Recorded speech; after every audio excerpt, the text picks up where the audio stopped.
What you want to do with it? He got a little pretty mouth, ain't he? That's the truth. You're going to do some praying for me, boy. And you better pray good.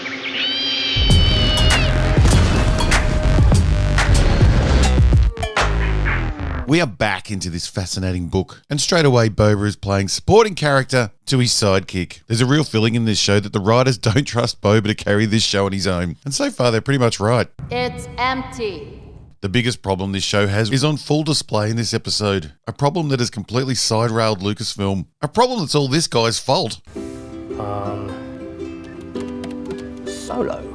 I posted about this problem on Twitter, and boy, did that upset some people. The trouble is, in their outrage, none of them addressed the point I was making. None of them addressed the old elephant in the room. But before that, let's look how this amazing book continues with its nonsensical story. We find out the dudes who attacked Boba in Chapter 1 were actually a group of highly trained assassins. Assassin for hire. I know of their reputation. And just people in hoods. Just people in hoods. Yes, the fantastic writing is already on display as half the people in Star Wars are just people in hoods. Now, I've already questioned Lucasfilm's knowledge or lack thereof regarding crime lords in Chapter 1. More specifically, Boba being a crime lord of 2 with 2 pets. But now I have to question if Lucasfilm knows exactly what an assassin does, especially highly paid assassins with legendary reputations. Very expensive. Their reputation is legendary. There is no way this one will talk. I was sent by the mayor!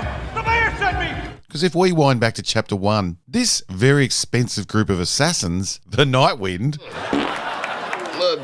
never once looked like they were trying to kill Boba. And if I'd paid their very expensive fee, I'd be really pissed off with their crappy service. I'd want my money back. Because these highly paid assassins spent a lot of time standing around Boba, just taking turns giving him a bit of a zap. Felt like they were trying to annoy him more than actually kill him. No attempt was even made to say, shoot him in the head. Look, he's not even wearing the helmet again. Well, they probably couldn't shoot him because it seems like hardly anyone carries a blaster in this show. Why even surround him? One of them could have shot him in the head from the top of the buildings they just jumped down from. Boba showed, even in his injured, weak state, what an easy shot it was. And these guys have a feared reputation for being highly trained killers. Imagine if they all stayed up on the buildings and shot at him. Boba's dead body would have hit the ground before he even knew what happened. Even when the assassins get a clear shot with the zappy sticks, they barely hurt Boba. It takes 2 to knock him down. A police taser that simple earthlings made looks more powerful.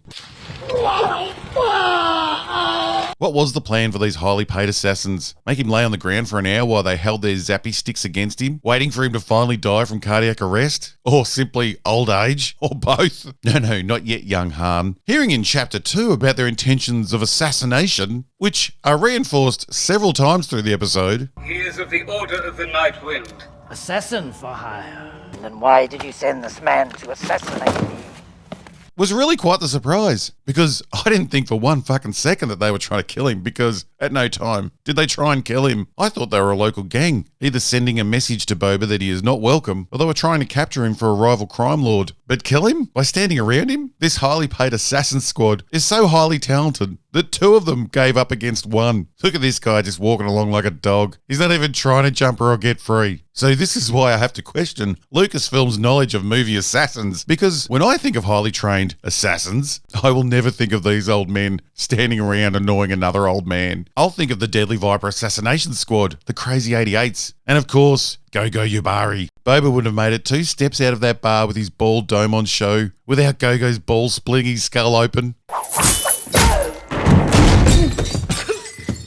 I thought that was actually going to be the setup of why they filled his helmet with money, to expose him out in the street. I thought he was getting double-crossed. But no, that would take that writing skill. How good would a full R-rated Tarantino Star Wars movie be? And put that bloody keyboard down, Disney. I have no gag reflex Star Wars sequel lovers. Don't you dare type, but it's made for 12-year-olds. I grew up watching Monkey Magic. Every week, assassins were trying to kill the little priest. I don't remember any of them standing around waiting for their target to die of old age or sun exposure. The monkey fights, happily for this young robot, look like people actually trying to kill each other. And it was glorious. So Boba goes to see the mayor because he's pissed off that he thinks the mayor tried to kill him. Why did you send this man to assassinate me? Which means we get to revisit the confusing power structure of this town. Boba needs an appointment to see the mayor. Do you have an appointment? But when he's talking to the mayor, apparently Boba and his army of 2 are the ones that allow the mayor to work in this town. You should remember, you serve as long as the Daimo of Tatooine. Deem it so.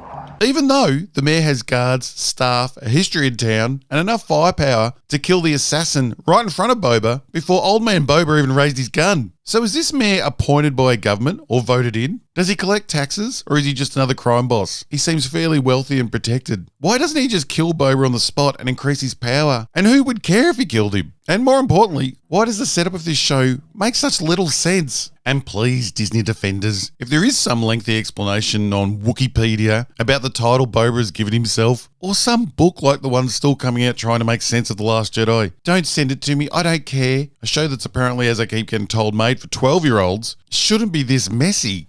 As you said, I serve at your pleasure.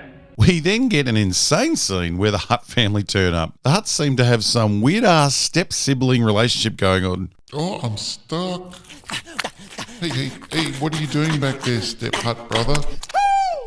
Now, I mentioned nitpicks last time, and I'm sure this will be called one, but how fucking strong are those guys? I know this is meant to be some cool visual of how evil and spoilt they are, but this is Star Wars, not Alibaba and the 40 Thieves. Star Wars has floating vehicles and platforms. Why would they want such a slow, vulnerable means of travel during a crime boss power struggle? Why is every crime boss in this show so fucking stupid and ill-prepared? If you are some criminal heavyweight overlords, why would you pick a mode of transport that's slower than walking? It just looks so fucking stupid. The Espa Kajitik Dujaba. Anka S. Chiji. The biggest why, the show-breaking why, the writers have painted themselves into a corner why, is why the fuck did the Hutts wait 5 years to reclaim Jabba's territory? The amazing Lucasfilm writers have the Hutts talking as if Jabba just died. In these writers' own story, he died fucking 5 years ago.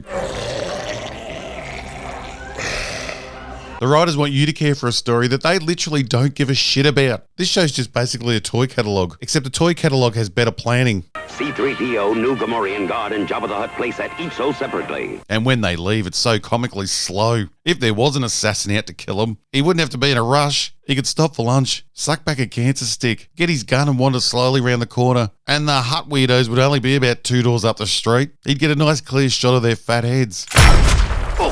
Now, this could be more believable if they had, say, 20 soldiers keeping them safe. But the genius Lucasfilm writers, having realised that they only gave Boba one hired gun, decide to even up the score by giving the Hutts only one hired gun. Yes, this huge crime syndicate only brought one hired killer. Boba's gang literally has twice as many guns as the Hutts gang. I tell you, these locals must be so embarrassed that they were lucky enough to score not one, but 2 idiot crime families. They're Hutts. We would have to get permission if you want to kill them. You'd have to get permission to kill the Hutts. Is there really someone to ask in this show? Or are we just putting in lines from other crime movies that sound cool but have no real meaning? The Hutts are their own very large established family. So who would you ask? Who would you ask to kill the Don? The Hutts apparently want to kill him. Do they also have to ask permission? And just think, if the Hutts had brought more than one hired gun, we could have all been saved the misery of witnessing this pathetic script being performed before us. Derp, derp. Then we are back in the past to the Dances with Wolves, Last Samurai, stupid Tusken Raiders.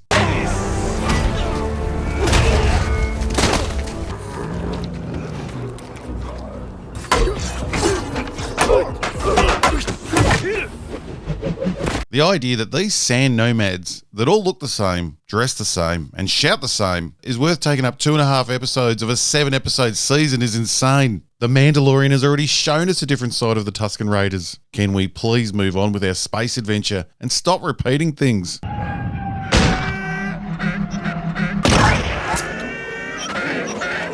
Seeing a protagonist meet another culture that has a compelling history filled with wisdom and insight is always a strong theme for a story. It makes the audience question preconceived ideas. Even the blue aliens from Avatar, with their heavy-handed environmental themes, made us care for them by showing us traits of love, pride, family, being at one with nature. But here we have a faceless tribe who all look and dress the same, sound the same, living in dark tents in a barren desert. A group that thinks nothing of raping, killing and beating people. That's who Lucasfilm thinks has enough depth and interest to explore. We can't even get a facial expression. These bastards only stopped beating Boba because he saved one of them. What character motivation would Boba have to stay in the desert and become one of them? When Boba went into the Sarlacc, he wasn't wearing all his worldly possessions. His ship and all his belongings are just down the road at his friend's house. This little blue fuck survived and went straight back to his family and got a new keyboard. Boba acts like he's in a foreign land when his home is just 10 minutes away. A train, bro. Maybe it'll take me to Jabba's house, bro. Boba's actions would be like crashing a car, having some hillbillies attack and beat you. Then when you have the chance to go free and return home, you decide to become a hillbilly because they teach you how to arm wrestle. Boba staying with his captors is as bad as Rey having the hots for Kylo and questioning Luke's character after seeing Kylo murder his own father. For a company that prides itself on family entertainment, Disney sure do teach kids questionable morals. Disney's message is, if you stop beating and torturing me, I will want to be with you. Because no matter how horrid someone is, you should stay with them. Because really inside, everyone's good. So there is a train transporting the evil spice through the desert. All these earthbound vehicles in a world of spaceships seems absurd, especially if you're a rich crime syndicate transporting the very expensive spice. Shit, even Han Solo had a ship that could take cargo. Even here on Earth, we know you're meant to fly your drugs. I don't remember seeing trains pulling into Florida full of coke. Show's so fucking dumb. Some of the good old boys of Hendry County have turned from gator skinning and running moonshine to the fast, get-rich world of international drug smuggling.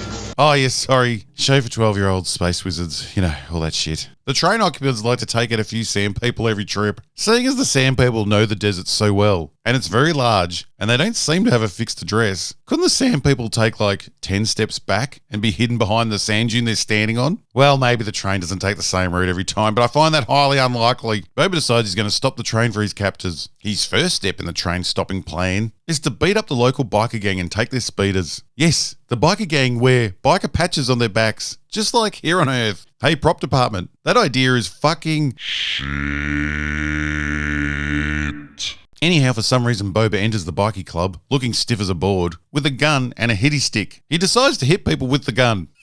He does this until the gun breaks, which, for some reason, surprises him. Ah, dear. He then decides it'd be a good idea to use the wacky stick. I know what you're thinking. I thought the same thing. Why not use the gun as a gun? Well, no need, because not one of these dangerous bikers on this space planet has a blaster. And that's pretty lucky for old man Boba, because several times they could have just blasted the shit out of him. The fact that Boba is happy to beat, kill, and steal from this gang is all based on him seeing them vandalising a homestead. For all he knows, that homestead was occupied by Jimmy, the local pedo, who was hanging around the local school. For all Boba knows, that could be the anti-pedo symbol. So because the writers don't bother with giving us any context, I'm going with the Boba just beat up the anti-pedo gang. So taking their speeders is a big mistake, because without those, the local kids are in danger. So while happily watching this show and laughing my head off, I apparently went into some incel rage. I dared share a gif of Boba on one of the speeders clowning around. Someone please make that a gif. I said something like, this is what it has come to. An old man with dentures being a clown. This sent the 2018 Star Wars fans ballistic. People were very angry with this comment, yet they all ignored the most important bit. They all focused on the clown part and screamed at me that I mustn't like fun and I must be great at parties. Man, that hurt. I'm fantastic at parties. Who wants to do an orgy?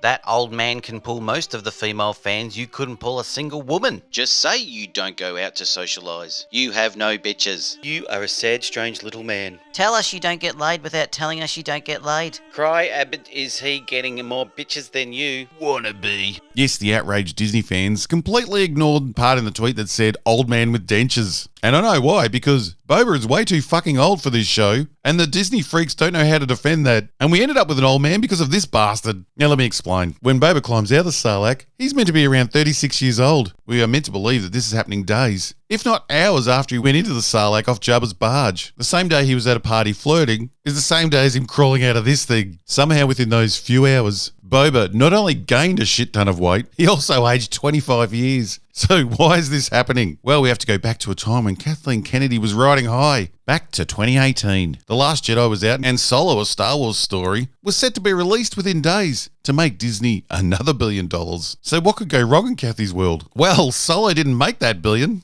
and in what seems fucking surreal, Solo, a Star Wars story, actually lost the studio money, which still seems impossible for a Star Wars movie. Fucking Caravan of Courage made money. The combination of The Last Jedi hate, no one wanting a movie about a younger Han because we'd already seen that with the Han we liked, a budget blowout, and worst of all, the film was terrible. All these reasons contributed to Solo losing money. Lucasfilm was so shocked, they cancelled all the planned standalone films. Well, except for Ryan's trilogy, because that's still coming.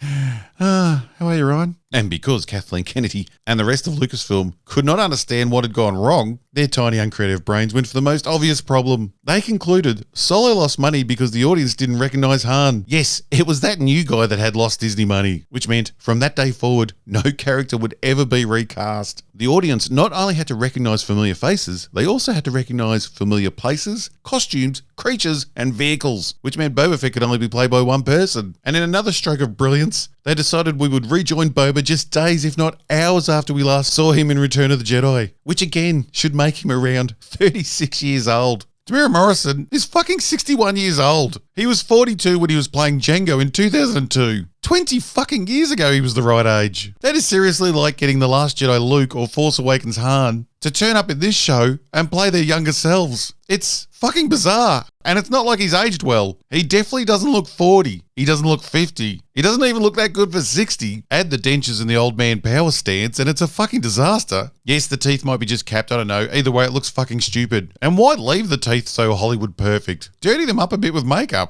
Now, if this show had been set around the time of the sequels, then he'd be fantastic. I'd be applauding him coming back. Chewie, we're home.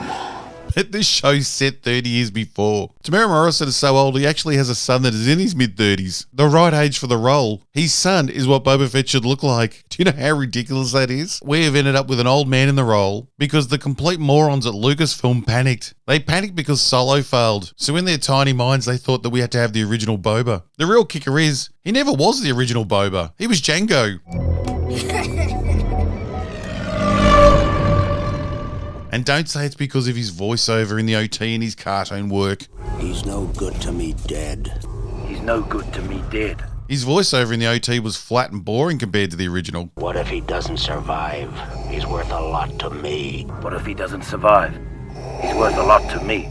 And definitely do not say it's because he's a clone. There is no reason to have a 61-year-old man playing a 40-year-old man. Plus, we've already seen the younger clones and they were played by a different actor. See, we could have some young, cool-looking, fit Maori dude. Now, I have to apologise for how I pronounce Maori because only New Zealanders can actually say it correctly. Maori?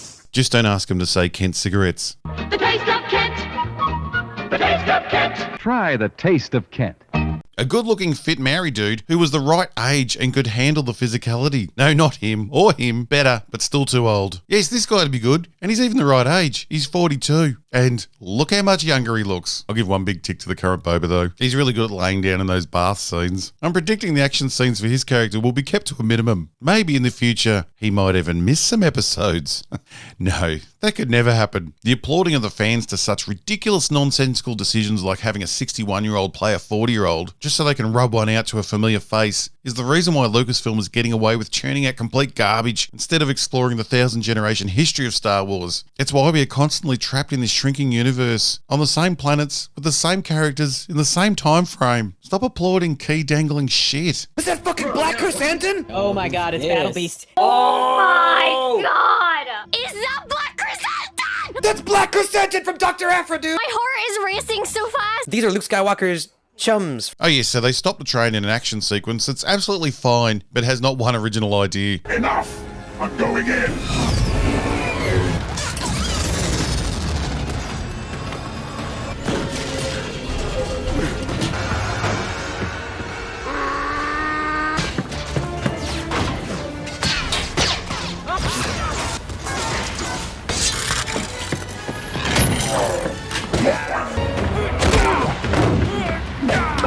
Boba then lords over the train occupants with some weird moral outrage over them running spice from the slave mines.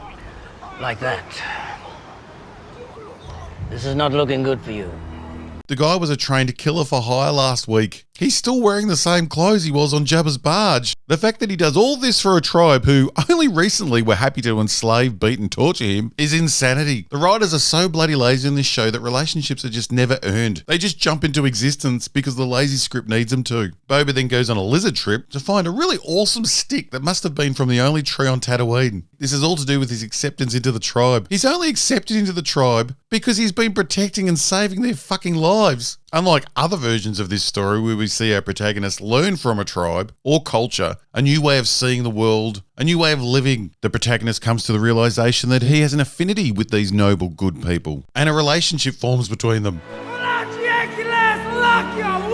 In this Dances with Samurai ripoff, Boba has got nothing out of this arrangement except beatings and the skill of inflicting stick beatings on others. No life lessons, no awakening. He could have just walked into town at any time, but instead he stays with these asshole captors. As soon as he'd earned his freedom, he could have gone straight to Jabba's palace and got his ship. But no, that would make too much sense. But instead he stays with the tribe that would have happily worked him and beaten him till he died. Just ask his little captured friend. Did he get to join the lovely tribe? No, they probably ate him that night. We are then treated to the magnificent dance number where the tribe, including Boba, dance to the show's soundtrack. Because sadly, the tribe don't have Disney Plus, and they don't even have any tribesmen beating drums or chanting, which means they are performing this weird, meaningless dance in silence. They could have at least made it a bit of a party for Boba, set him up with a bit of sexing Dances with Wolves style. Aren't you meant to be on Battlestar Galactica? Whatever meaning the writers and directors thought this scene would evoke was lost in the weight of how fucking stupid it looks. And for God's sake, old man, calm your face down. Not doing the haka. Continued in Chapter 3. It's sure to get better. In terms of like Tatooine-centric live-action Star Wars, I think that this might have knocked the Marshal off of the top of my list. Man.